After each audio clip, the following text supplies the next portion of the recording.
Hello guys. So இன்றைக்கி அண்ணா சீரியலில் என்ன நடக்குது அப்படின்னு பார்த்தீங்கன்னா, ஆக்சுவலி இன்றைக்கி எல்லோரும் நோட் பண்ணிங்களான்னு தெரில. ஃபஸ்ட்டு சீனில் முத்துப்பாண்டியும் எசக்கியும் பேசின்னு இருப்பாங்க. அப்போது வந்து சொல்லுவார், இந்த மாதிரி கோவில் போகலாம், நீ ரெடியாக இரு நாளைக்கு அப்படின்னு சொல்லுவார்.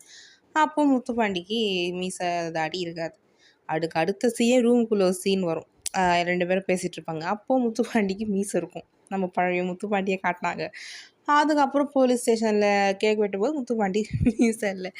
சரி, ஓகே. இன்றைக்கி என்ன நடக்குது அப்படின்னு பார்த்தீங்கன்னா, சண்முகம் வந்து ரொம்ப ஃபீல் பண்ணிகிட்டு இருப்பார். இந்த மாதிரி அவங்க மாமனார் வந்து ஏதோ டாஸ்க் வச்சுருக்கேன், நாளைக்கு நீ என்ன ஆக போகிறேன்னு பாரு அப்படி இப்படின்னு சொன்னார்ல, அதை ஃபீல் பண்ணிகிட்டு இருப்பார் பரணிக்கிட்ட சொல்லி.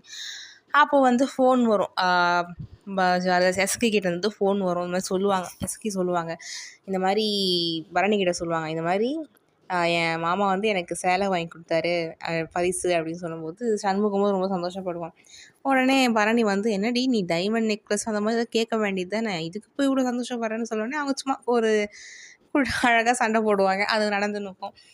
அதுக்கப்புறம் என்ன ஆகுன்னா, எசகி சொல்லுவாங்க, இந்த பாருண்ணே நாளைக்கு என்ன அவர் கோவில் கூட்டின்னு போயிடறான்னு சொல்லியிருக்காரு. சந்தோஷமாக சண்முகத்துக்கு சந்தோஷம் வந்துடும். ஆனாலும் சண்முகம் வந்து மனசை தேத்திட்டு சாப்பிட்டுட்டு தூங்குவார். உடனே அவங்க மாமனார் வந்து வீட்டில் வந்து, என்னது எல்லாரும் உறங்க போயிட்டாங்க, இந்நேரம் அந்த வெறும் பயலும் வந்து உறங்கிட்டு இருப்பான், அவன் உறக்கத்தை நமக்கு எடுக்கணும், அப்போ தான் நமக்கு உறக்கம் வரும் அப்படின்ட்டு அவர் என்ன பண்ணுவார்னா, சண்முகத்துக்கு நைட்டு ஃபோன் பண்ணி இந்த மாதிரி நீ நல்லா தூங்குறல்ல, நாளைக்கு என்ன நடக்குதுன்னு பாருன்னு பயமுறுத்தி விட்ருவார். உடனே சண்முகத்துக்கு கோவம் வரும். பரணி வந்து டேய் இருடா அவசரப்படாதான்னு சொல்லி சமாதானப்படுத்துவாங்க. அதுக்கப்புறம் பரணி வந்து அவங்க அம்மாவுக்கு ஃபோன் பண்ணி ஒரு பிளான் சொல்லுவாங்க, இந்த மாதிரி பண்ணுமா, ஏன்னா அவர் ஏதோ பிளான் பண்ணியிருக்காருன்னு சொல்லிட்டு பண்ணுவாங்க. கடைசியில் என்னன்னா, நான் நினச்சிருந்தேன் இந்த பர்த்டே பார்ட்டி வந்து முத்துப்பாண்டி தான் செட் பண்ணது, அரேஞ்ச் பண்ணது. பார்த்தா இல்லை, பரணி தான் சொல்லியிருப்பாங்க, இந்த மாதிரி வீட்டில் கேக் கட் பண்ணால் அவர் ஏதாவது பிளான் இருக்கனால நீங்கள் போலீஸ் ஸ்டேஷனில் கொண்டாடலான்ட்டு இவங்க தான் வந்து பிளான் பண்ணுறாங்க. முத்துப்பாண்டிக்கு அங்கே போய் என்ன இப்படியா டெக்கரேஷன் பண்ணின்னு இருக்கீங்க அப்படி இப்படின்னு கேட்பாரு.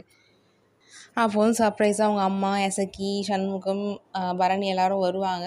அப்போ வந்து பர்த்டே செலிப்ரேட் பண்ணலான்னு வரும்போது அவங்க அப்பா, சனியா, அவங்க அக்கா வந்து வந்துடுவாங்க. இந்த மாதிரி சனியா வந்தாலே முத்துப்பாண்டி எவ்வளோ தைரியம் தான் நீ போலீஸ் ஸ்டேஷனுக்கே வந்திருப்பேன்னு சொல்லிட்டு அவனை பிடிங்கடான்னு சொல்லும்போது அவங்க அப்பா சொல்லுவாங்க, தோப்பா நாங்கள் வந்து பெயில் வாங்கிட்டோம், இதுக்கப்புறம் நீ ஒன்றும் பண்ண முடியாது அப்படின்னு சொல்லிட்டு எல்லோரும் திட்டுவாங்க. அவரும் வந்து ஏதோ சொல்லுவார். அதுக்கப்புறம் சரி கேக் வெட்டுவாங்க. அப்போது வந்து ஃபஸ்ட்டு எசக்கி முத்துப்பாண்டிக்கு வந்து முத்துப்பாண்டி அழகாக மூஞ்செல்லாம் தடவி விடுவார். அப்புறம் எல்லாருக்கும் ஊட்டுவாங்க. அதெல்லாம் நடக்கும். உடனே அவங்க அப்பா வந்து சொல்லுவார், இந்த மாதிரி கேக்கால வெட்டுறீங்க, இந்த மாதிரி நீங்கள் வீட்டில் வெட்டினா நாங்கள் ஏதாவது பண்ணுவோன்ட்டு நீங்கள் போலீஸ் ஸ்டேஷனில் ரகசியமாக கேக் வெட்டுறீங்களா அப்படின்னு சொல்லுவார். அதுதான் நடக்கும் இன்னைக்கு இதுதான். ஓகேங்களா? ஸோ உங்கள் கருத்துக்களை கமெண்ட் செக்ஷனில் சொல்லுங்கள். லெட்ஸ்